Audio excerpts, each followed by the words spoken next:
What has Bermuda learned about how digital payments can improve service completion rates, reduce in-person demand, and increase trust? And what is a roadmap to expand digital payments across more services for your residents and businesses? Good morning to you, and good morning to the audience, and also to my fellow panelists. And of course, I'll start by thanking the United Arab Emirates for hosting all of us here at the World Government Summit. Insofar as digital payments, from a Bermuda perspective, it is something with as advanced as our economy is, it is surprising how far behind we are in matters related to digital payments. It's a particular pain point for myself as the leader and also serving as Minister of Finance. However, in the answer to your question, making payments easier, of course, just leads to more money coming into the Treasury. And what we've found, certainly on just something as simple as parking tickets and fines, we have found that there has been more money that has come in because it is just easier for people to do it. If people have to leave their house and go somewhere, but that is pretty self-explanatory. The question is not how do we enable these small services, it is how, taking from the experience and lessons of the previous panelists, how do we actually put a system in place to make sure that we can accelerate this throughout government? And that is, I think, the direction of travel where we're looking to go in Bermuda. Good, good, and it's good to hear that you have had good experiences, and also the trust is building through this, because it's also increasing flexibility, and it's easy for your people actually to use the services. Absolutely. Over to, well, let's take Cyprus here. I have a question for you, because your minister, Cyprus has increased its digital policy budget for 2026, marking a significant commitment to digital transformation. Having also assumed the EU Council presidency of 2026, how do you envision Cyprus leveraging this investment to position itself as a regional innovation hub, but while also actively contributing to shaping Europe's digital agenda? Thank you for the question. Good morning, everyone. Good morning to my fellow panelists. Thank you for having me. It's a pleasure to be here. Indeed, it is pertinent to touch on two dimensions, the national and the European, given that Cyprus is currently at the helm of the Council of the EU, having undertaken the presidency since the beginning of the year. Now, one could say that being a European country, we are digitized to a large extent, but let's not forget that this digital foundation was built over decades of bureaucracy and regulatory-driven processes, which means that many of us in Europe, maybe Estonia is an outlier in that respect, have a lot of legacy infrastructure we need to build on. Now, let me take a step back. I'm touching on the national dimension now. We have a guiding vision in Cyprus. We call it Vision 2035, much like many nations. And as part of that vision, again, I suspect like many nations, we identify digitalization and technology as a foundational layer for building this model nation. But for us, it's also a key dimension of our economy. And this is already happening as part of our goal to build Cyprus as a technology and innovation hub, being at the eastern outpost of Europe, in between three continents. We are seeing technology contributing almost 15% to national GDP, and education another 7+%. So this is already happening, but we need to touch on three dimensions to enter the intelligence age. One is AI, I'll come back to that in a minute. The other one is what I said just before in my intro, the digital infrastructure. You need to have modern infrastructure to be able to leverage AI. And the other dimension that we often forget is that AI and digitalization cannot happen in isolation. So for us, much of our operations is built on legislation that dates back to almost 1960. That's when Cyprus gained its independence, and we need to modernize that. So digitalization is happening as part of a very large reform reform of the tax system, of the education system, of the pension system, of the housing, the social angle, and so on. Now, just quickly touching on the other two pillars, digitization, we are modernizing our infrastructure. We are building the channels that will be the foundation for us delivering services. We have what we call a digital citizen platform. We have a smart Cyprus platform. That's a single smart city for the entire country. Of course, it's a very small country, so we have that benefit. And we are now building also a health app on top of our health system. This will be the foundation. At the same time, Cyprus has 100% connectivity with 5G, covering 100% of the population. And by the end of Q1, we will have deployed 100% population coverage for gigabit fiber high-speed connectivity. That's a foundational aspect. We have 12 submarine cables systems connecting Cyprus. Cyprus is an island state, connecting Cyprus with the rest of the world and the internet. So we are building that, and we are building on the startup ecosystem as well. I'm just finishing that by saying that on our revised AI strategy, we acknowledge the need for an AI government innovation hub.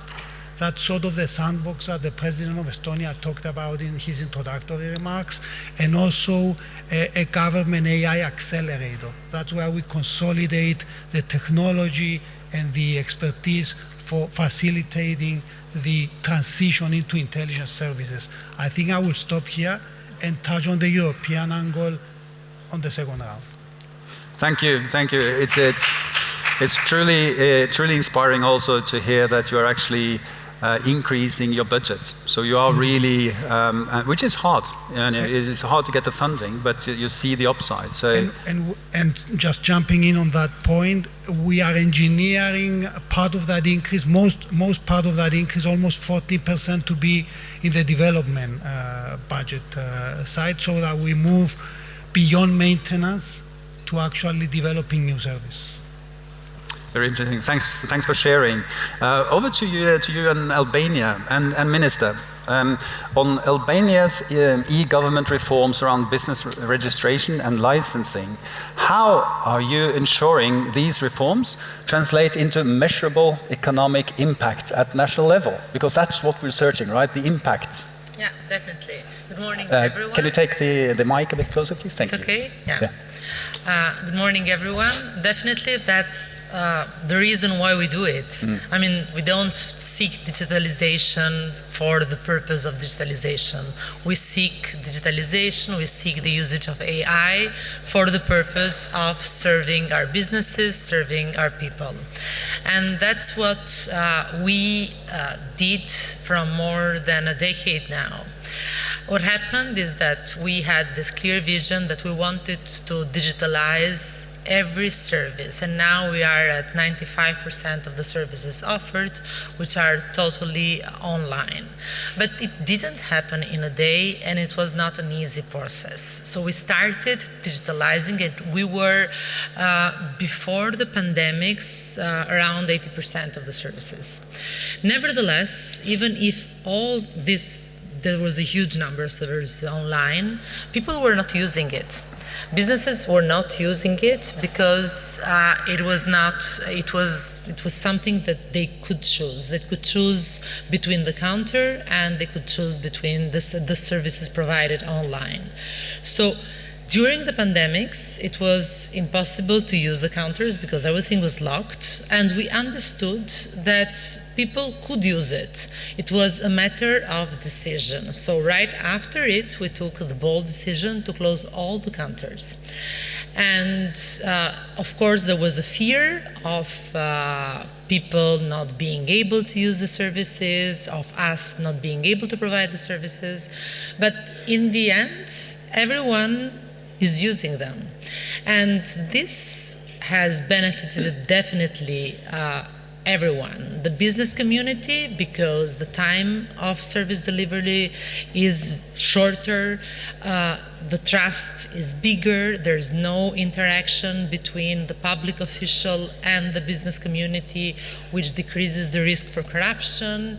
There's more transparency, the efficiency is higher, the time spent delivering the services is higher, and we are able to improve the service delivery, and we are able to improve the service to our citizens. So it is a matter of digital services. They're all economically benefiting from it because time is money, and money is economic benefit. But the key to this discussion and to the use is definitely it should be part of a strategy. It should be the economic benefit should be measurable. It should be trusted. The service should be trusted, but it should also be some kind of obligatory. Because even if we don't, I mean, even if we work in education, it's difficult for people to reform. So we will need to be, I mean, every revolution needs some kind of start point, and we need to be bold and we need to be courageous in order to fully digitalize our services. Thank you. Thank you for sharing. I think a lot of valuable points to take with us as anyone is on this journey at different stages, but so much to take away from that. I'll ask you one more question, but you have to be very crisp in your answers because time is also running out. So let's start with you, Premier. So Bermuda is often cited as moving early on regulatory innovation in digital finance, including frameworks for digital asset businesses. And in this panel, focused on impact for citizens and businesses. How do you balance being a fast-moving innovation jurisdiction with ensuring consumer protection, supervisory clarity, and long-term trust? And what lessons would you offer larger governments trying to modernize their regulation without slowing innovation? Well, the first thing, of course, is cooperation. Don't try to do it yourself. So from a Bermuda perspective, a lot of governments have already taken what it is that we've done and used it in their regulatory regimes. We see a partnership between Bermuda and the government of Abu Dhabi at ADGM, where they have used our regulatory regime. Even if you look in the European Union and look at MiCA, a lot of the principles inside of MiCA, markets and crypto assets, were taken from the principles inside of our Digital Asset Business Act. And also we see that happening in the United States and other places in Asia. So from that aspect, the lesson is don't try to reinvent the wheel. Yeah. Sounds simple, but a lot of times people try to do that and take what is working in other places and utilize that. Some of the things that have been said, I think, insofar as digital implementation are true. It's difficult, especially when, and that has been part of our challenge, when we are building on existing systems. And that is the reason why a couple of weeks ago we launched an on-chain economy initiative where we had an announcement between Coinbase, Circle, and the government of Bermuda, where we're putting real investment into building an entirely new system of an on-chain economy, whereas the digital services that will be delivered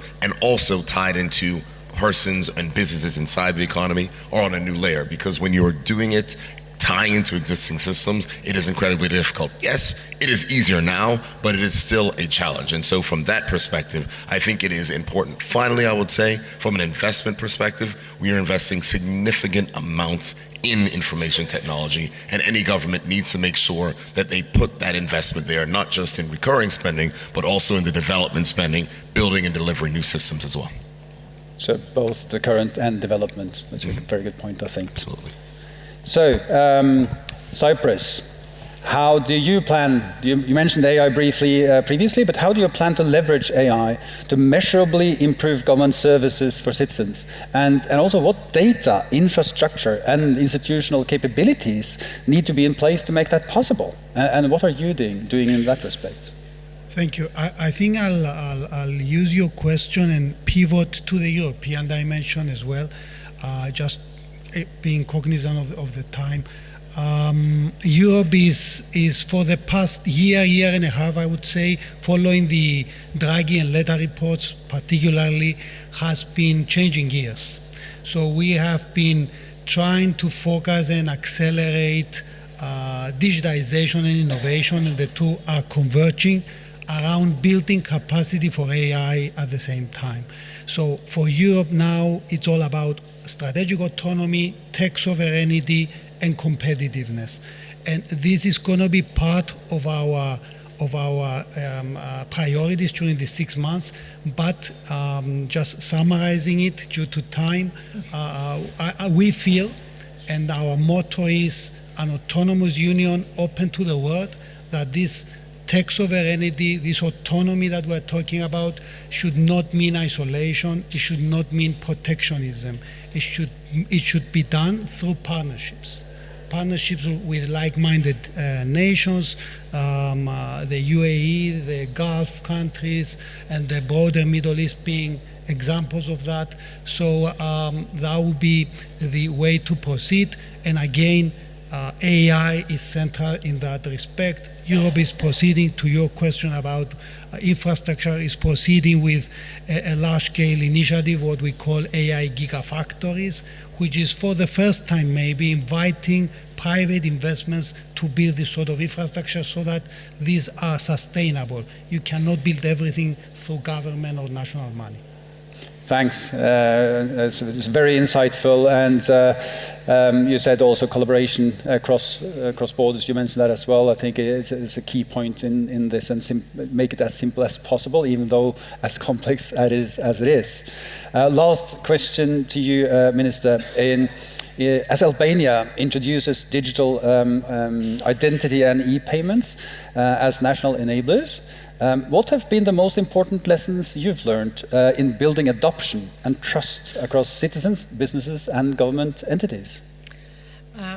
I would say that the most important lessons are that you need to build trust, so you need to provide secure systems, and you also need to provide useful systems. Both digital identity and the electronic payments are in the direction of increasing security and increasing usefulness, because you may have a digital service, but if it's not finalized through the payment, then it's not digital, because you will need to go to the bank and then make the paperwork and everything. So it is useful, and definitely the national digital identity will increase security by providing a more secure login in our e-gov systems, because we have this unique single window to access all the services of the public services. So yes, the two lessons are secure and useful, and we are really trying to do this, and I believe with the level of usage, our citizens and our businesses do trust our services. We have been able to overcome major threats, cybersecurity threats. So yeah, I think that we're good at it. Thank you very much. And dear panel, I think we could have continued this discussion for hours. Unfortunately, we cannot do that, but it's been a great pleasure to listen to you guys. And I hope also the audience got lots of good insights, and that they will continue also collaborating and discussing with you afterwards. So thank you very much.